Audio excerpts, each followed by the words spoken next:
Today we're going to start with a brain pop about a man named Galileo Galilei.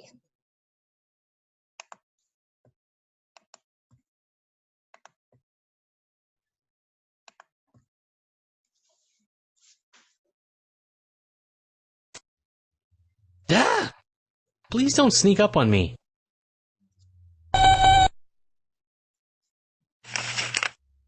Dear Tim and Moby, who was Galileo? From Yumi. Galileo Galilei was an Italian astronomer and physicist. His discoveries with the new invention of the telescope changed our understanding of the universe. And his experiments in physics overturned beliefs that had been held for thousands of years. He was born in 1564 in Pisa, Italy. At 25, he became a professor of mathematics at the University of Pisa. Galileo had his own ideas about how the universe worked, and he taught theories that contradicted those of Aristotle. Well, back then, pretty much all of physics was based on the ideas of Aristotle, a major Greek philosopher from the 4th century BCE. Aristotle said that heavier objects would fall faster than light ones. Galileo argued that the speed at which objects fell to the ground was constant. But to scientists in Galileo's time, anything that went against Aristotle's ideas was suspect. That university didn't renew Galileo's contract, so he moved on to teach at the University of Padua, near Venice. In 1609, after hearing stories about the invention of a telescope in Holland, Galileo built one of his own and turned it toward the stars. In early 1610, he published his findings in a book called The Starry Messenger.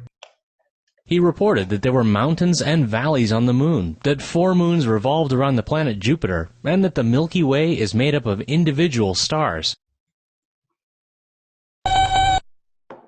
Yeah, well, Jupiter has way more than 4 moons, but Galileo's telescope just wasn't very strong. These were huge findings, though, and Galileo was appointed as court mathematician at Florence. A few years later, in a paper on sunspots, Galileo wrote that he supported Copernicus's theory of the solar system. Nicholas Copernicus was a Polish astronomer who believed that the Earth and other planets revolved around the Sun. This contradicted Aristotle, who believed everything revolved around the Earth. Not to mention the Catholic Church, which also put the Earth at the center of the universe. When Galileo wrote a pro-Copernicus work called Dialogue on the Two Chief World Systems, the Church took action. Galileo stood trial in Rome in 1633, where a court forced him to say that Copernicus was wrong. They also confined him to his own house for the rest of his life, and the sentence against him was read publicly at every Italian university. While under house arrest, Galileo wrote another major work on the motion of objects, which would later influence Isaac Newton's theory of gravity. Of course, after Galileo's death, most of his ideas were proven correct, including his support of Copernicus's solar system. But Galileo's biggest contribution to science may have been his reliance on the scientific method instead of on abstract theory. He used observations and experiments instead of philosophy and thought. In doing this, he was able to get a more accurate picture of the world than folks who just believed what they wanted to. Hey, let me see what you're looking at.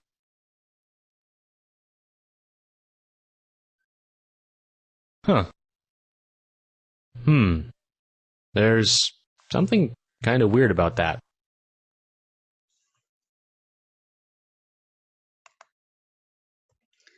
All right. Okay, so the things that you're going to need are some paper. A watercolor paper will work the best, but if you don't have that, you can use a mixed media, a drawing paper, or even a piece of cardstock if that's what you have. You're going to need a bowl of water, some tape. I have washi tape, painter's tape, or masking tape will work great too. Paintbrushes. You can use a round brush or a flat brush. A blow dryer is helpful, but it's not absolutely necessary. You'll want a toothbrush, an old one, because you won't want to use it after. You will want some watercolors. I have a couple different palettes here, but even just a normal Crayola 8 color will work. You will want some white paint, either acrylic paint or some gouache, or a white paint pen, white out, anything like that, or white gel pens. So any of those will work for the white. So in honor of Galileo, we are going to do a watercolor galaxy today. So I'm going to show you guys some different tricks. The first thing that we're going to want to do is to tape down our paper. This will allow us to paint without our paper becoming warped. So you want to be kind of even because it will make a nice frame around your painting. So try and make it even all the way around as far as your spacing goes.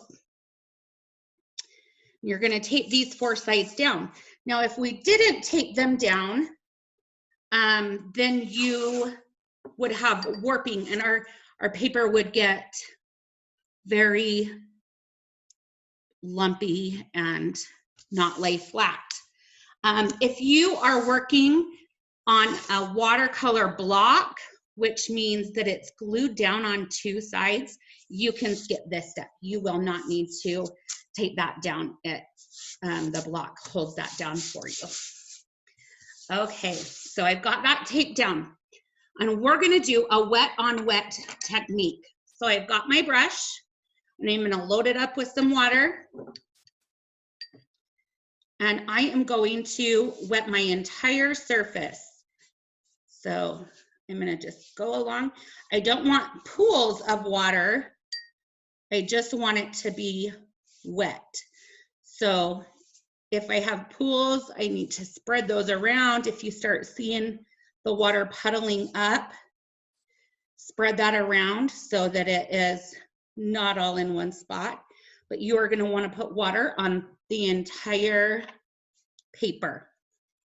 Okay, so now it's all wet, but you can see there's not really any pools or puddles of water. It's pretty even across the paper. So I'm going to start with lighter colors first. So I'm going to take a blue, kind of one of my darker blues here, and I'm going to just dot this on around the paper. If I need to grab some more, I can. Now this wet on wet means that my paper is wet and my brush is wet. And that is going to allow those colors to just bleed out into the paper and what's around them. So this is a great way to start. For our galaxy, we're pretty much only going to do wet on wet. So I've got some blues. I'm also going to come in there with some purples.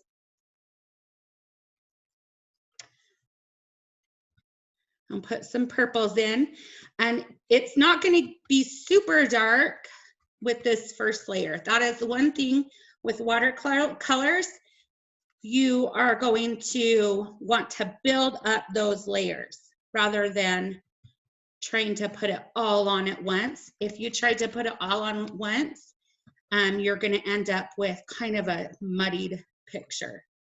So I've got those on there. And I might even add, let me see, another purple that's just a little bit darker here. And if you feel like you're getting too dark in places, you can come in with a paper towel or a tissue and blot those out, and it will lift some of that color. And I've got a lot of purple. I'm going to put a little bit more blue in here. Maybe a lighter one.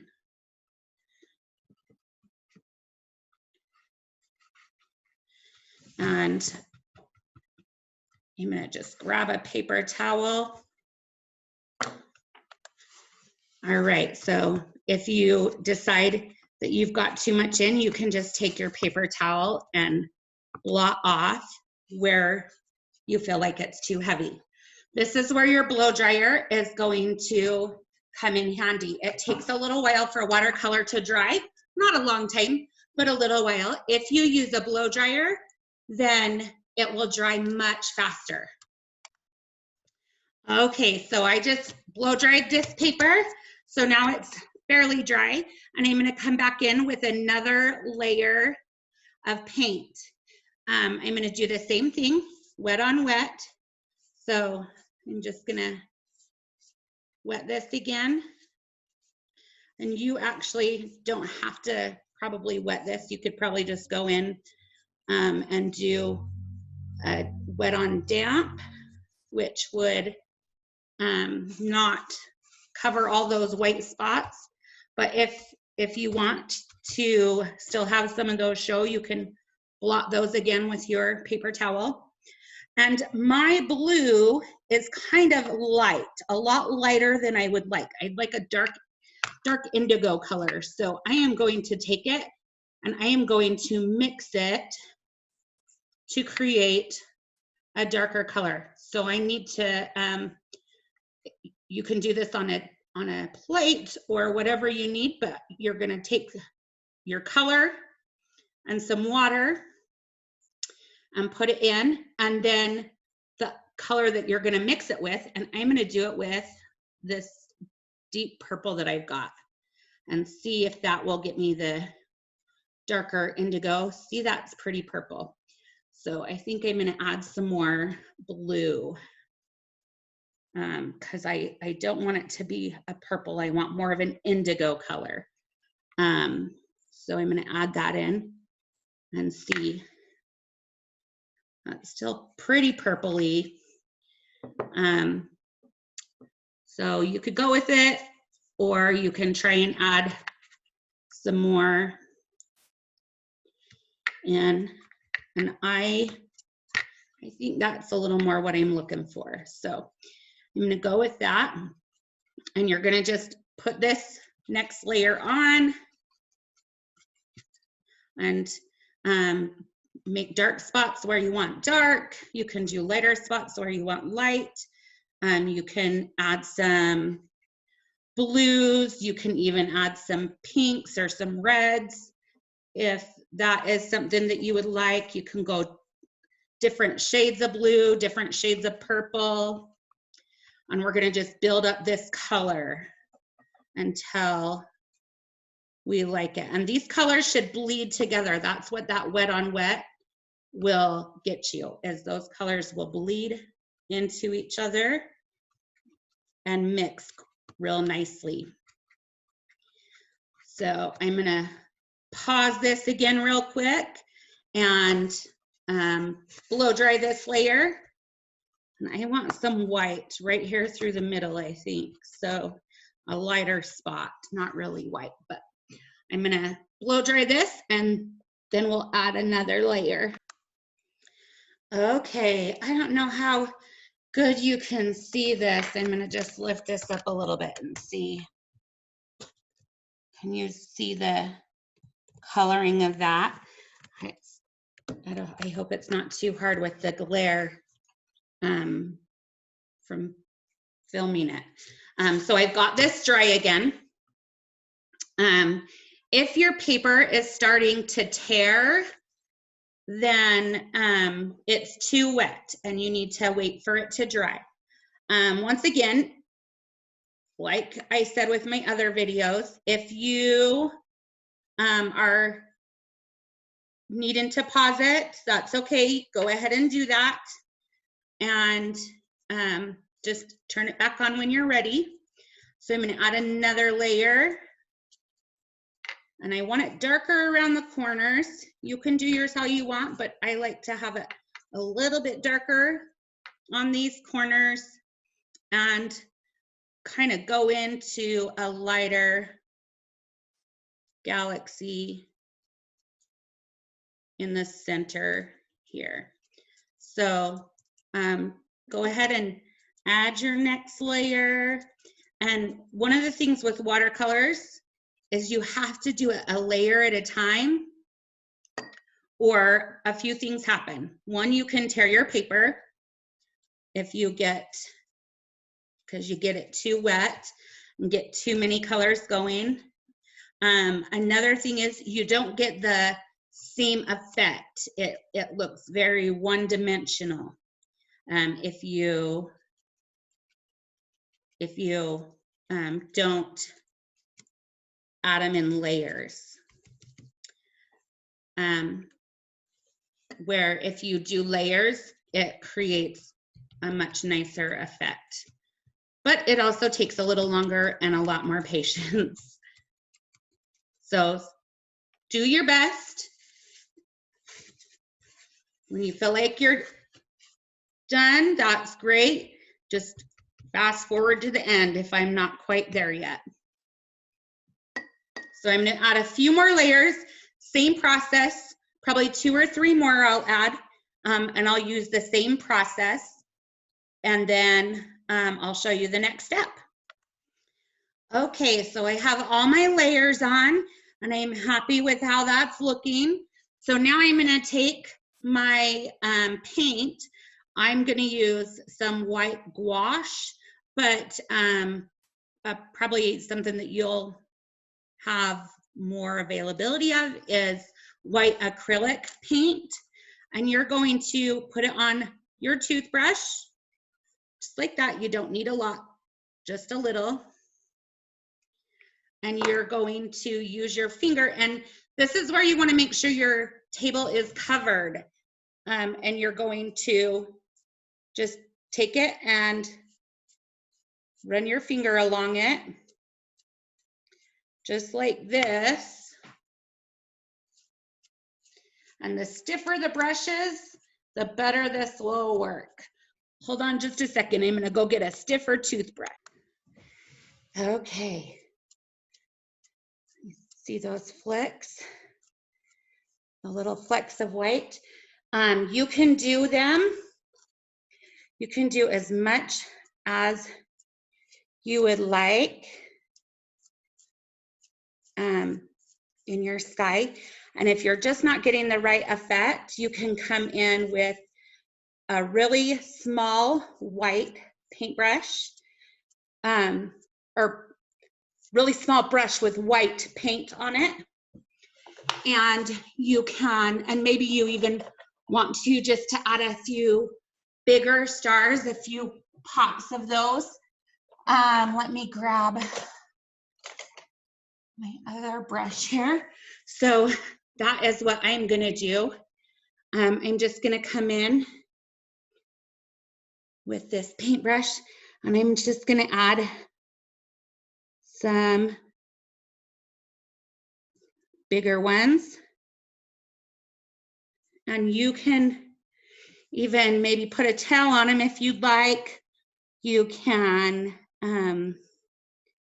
do a planet if you would like to do that. And the other option is to come in with the white gel pens.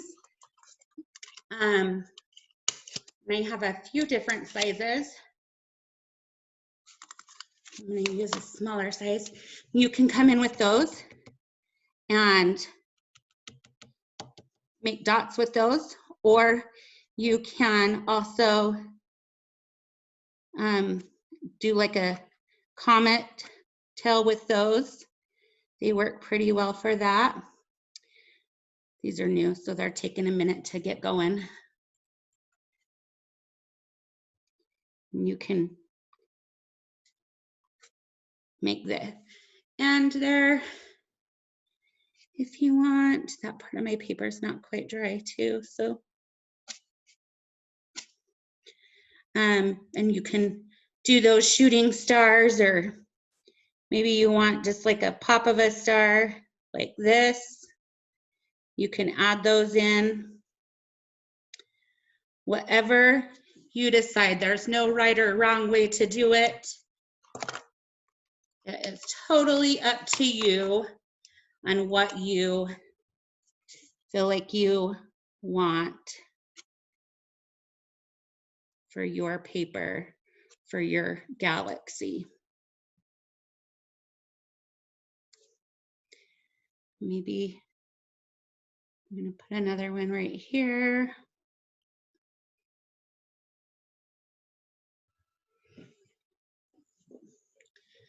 Maybe one up here.